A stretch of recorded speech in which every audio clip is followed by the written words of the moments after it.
অনেকদিন পর একটা মজার খাবার নিয়ে এসলাম। টাকি মাছ, ছোট টাকি মাছ দিয়ে আর কচুরমুখী দিয়ে ঝোল রান্না করলাম। দেখেন এখানে টাকি মাছ, ছোট টাকি মাছ ধুয়ে নিয়েছি, কচুরমুখী ধুয়ে নিয়েছি। দেখা গেছে কি এই সিজনে কচুরমুখীটা কিন্তু খুব কম পাওয়া যায়, সচরাচর পাওয়া যায় না। যেহেতু পাইছে, আপনাদের ভাই নিয়ে আসছে, সেই জায়গায় ভাবলাম যে ছোট টাকি মাছ দিয়ে একটু ঝোল করেই ভালো লাগবে। আর কচুরমুখী যেভাবেই রান্না করি সেইভাবেই কিন্তু ভালো লাগে। কার কার কচুরমুখী ভালো লাগে কমেন্টে জানাবেন। আর ভালো লাগলে লাইক, কমেন্ট, শেয়ার দিয়ে পাশে থাকবেন। এই যে দেখেন, তারপর সুন্দর করে পেঁয়াজটা দিয়ে নিছি, এরপরে একটু হালকা ভাইজা তারপরে দিয়ে দিছি কিন্তু আদা। ঠিক আছে, আদা দিয়ে দিছি, আদাটা সুন্দর করে কষাই হয়ে পড়ছে, তারপরে দিয়ে দিছি পানিটা পানিটা দিয়ে এখন সুন্দর করে হলুদের গুঁড়া, মরিচের গুঁড়া, ধনিয়ার পাখি, ঠিক আছে, সবকিছু দিয়ে দিতেছি। আর এই সিজনে কচুরমুখিটার দামও বেশি, আর খেতেও ভালো লাগে, অসাধারণ লাগে। কচুরমুখী কার কাছে কেমন লাগে জানি না, কিন্তু আমার কাছে মাশাআল্লাহ অসাধারণ লাগে। লাস্টে এই যে লবণ দিয়ে দিলাম, সবকিছু না দিয়ে খাইতে পারবেন, কিন্তু লবণ যদি না দেন তাহলে আপনার কাছে আপনার খেতে ভালো লাগবে না। তো কষানো হয়ে গেছে, এরপরে দিয়ে দিলাম কচুরমুখী গুলা। সিদ্ধ করলাম না, সিদ্ধ করার দরকার নেই, কেননা লবণ দিয়ে সুন্দর করে কষলাইয়া ধুয়ে নিছি, সের মধ্যে লোদটা চলে গেছে, এই জন্য আর দরকার নেই।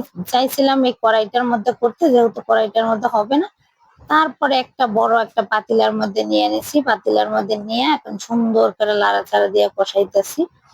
আর কষাই মানে কচুরমুখী কিন্তু আমার কাছে ভালো লাগে, কার কাছে কেমন লাগে জানি না, কিন্তু কচুরমুখী যেভাবেই দেও আমাকে রান্না করে আমি সেইভাবে খাইতে প্রস্তুত।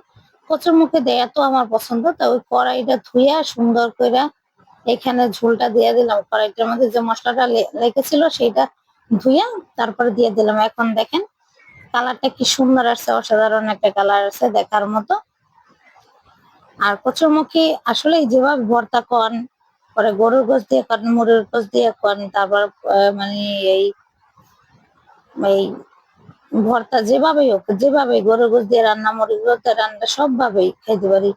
এখন পামুক ওই যেভাবে আছে সেইভাবেই খেতে হবে। তারপরে এখন দিয়ে দিলাম ওই যে টাকি মাছগুলো ভাইজে রাখছিলাম, সেই মাছগুলো দিয়ে এখন সুন্দর করে লাড়াচাড়া দিয়া তারপরে নামাবে নামাবো। ঠিক আছে, আর দেখেন ঝোলটা কিন্তু আস্তে আস্তে যত ঝোলটা টানবে ততই কিন্তু ঘন হয়ে যাবে। এই যে দেখেন কালারটা কিন্তু চেঞ্জ হয়ে গেছে, হ্যাঁ, অসাধারণ একটা কালার আছে, দেখেন দেখার মতো।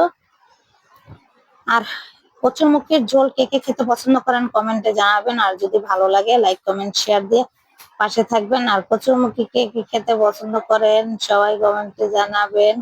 আর ভালো লাগলে লাইক, কমেন্ট, শেয়ার দিয়ে পাশে থাকবেন। তো এই যে দেখেন সুন্দর করে কিন্তু কষানো হয়ে আসছে, অসাধারণ একটা কষাইনা দেখার মতো রান্নাটা। এরপর একটু জিরার ফাঁকি দিয়ে দিলাম, যেহেতু ধনিয়া ফাঁকি নাই, এই জন্য কিন্তু একটু জিরা দিয়ে দিলাম। জিরা দিয়ে সুন্দর করে বসাই লইলাম। কষানোর একটু কিন্তু অনেক সুন্দর একটা রান্নার আয়োজন।